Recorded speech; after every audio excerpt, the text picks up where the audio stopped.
Well, before we get to my first guest, I want you to see what happened when he visited a college campus to discuss with students the issue of American troops being sent to our southern border.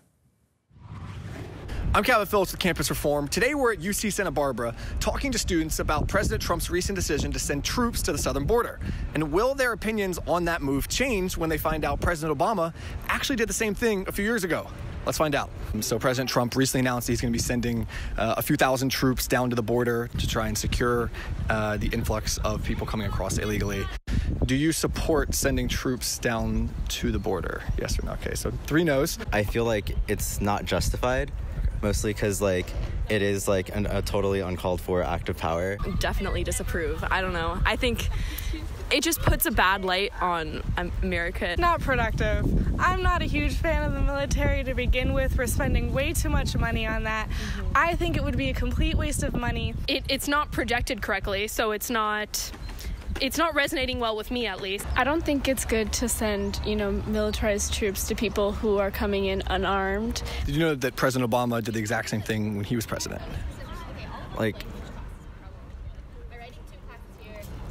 Honestly, I'm not super up to date with politics. I didn't know that, so. I did not know that. Is that surprising?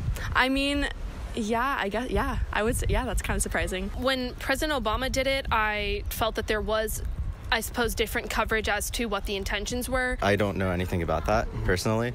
So the difference is definitely with publicity and, false information. So I guess I would have to read up more about the intentions behind Trump's versus the intentions behind Obama.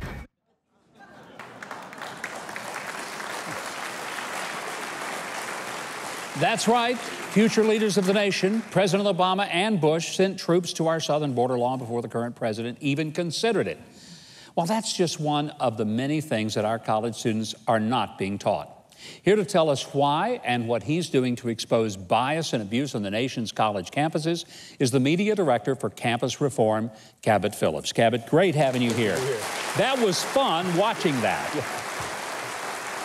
You know what amazes me, Cabot? Parents are spending tens of thousands of dollars a year and these kids are racking up debt, and they really don't have a clue about the world they're living in. They don't understand the basics of what it means to be an American, to be an adult, having debate and looking at the issues, not just on who's proposing them. And I think if we're going to begin to fix the problem on our college campuses, it's going to have to start with educating people on the history of our country, the Constitution, the First Amendment, how it applies and how it protects ideas that maybe make you a little uncomfortable. That's what free speech is there for. But I'm surprised at how little knowledge they have of current events.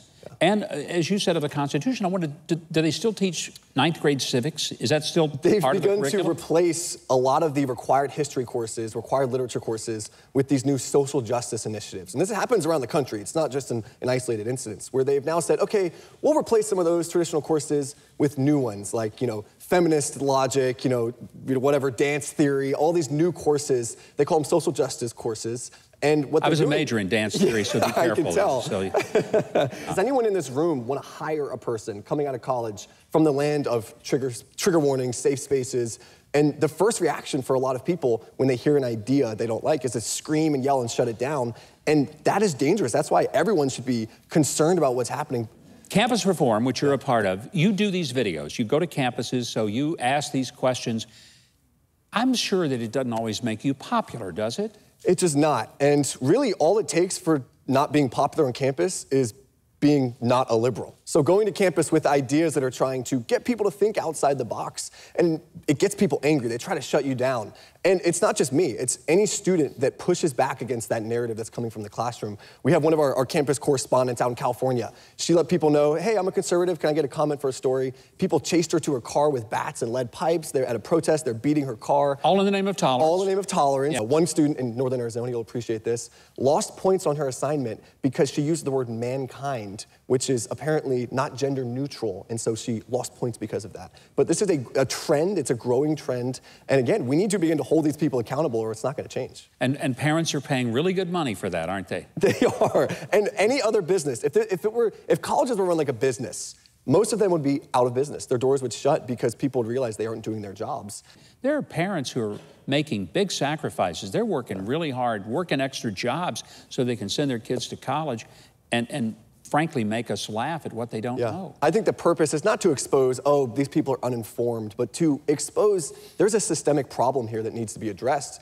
And if no one knows what's going on, then no one's going to care enough to want to fix it. And I think a lot of this stems also from identity politics. Everyone is reduced now to their gender, their race, their orientation, and it's all about this idea of, privilege. We have, male privilege, straight privilege, white privilege. I'm sure he has Huckabee privilege, everything out there, anything under the sun, anything under the sun. Do you find, Cabot, that a lot of times mainstream media people ignore what you try to bring to them? Do they just not want to hear it? They don't want to expose it? They don't want to have anything to do with it because it points out some faults in our system? If there were liberal students that were being shut down, and if there were conservatives rioting against liberal speakers on campus every week, I promise you the mainstream media would be covering it. Yeah. But because it's conservative ideas that are being stifled, because it's conservative speakers being shut down, much of the media doesn't want to cover it because it would acknowledge that it's their own side being intolerant. And so we would encourage, we want anyone to just try and talk about this because it's not a partisan issue.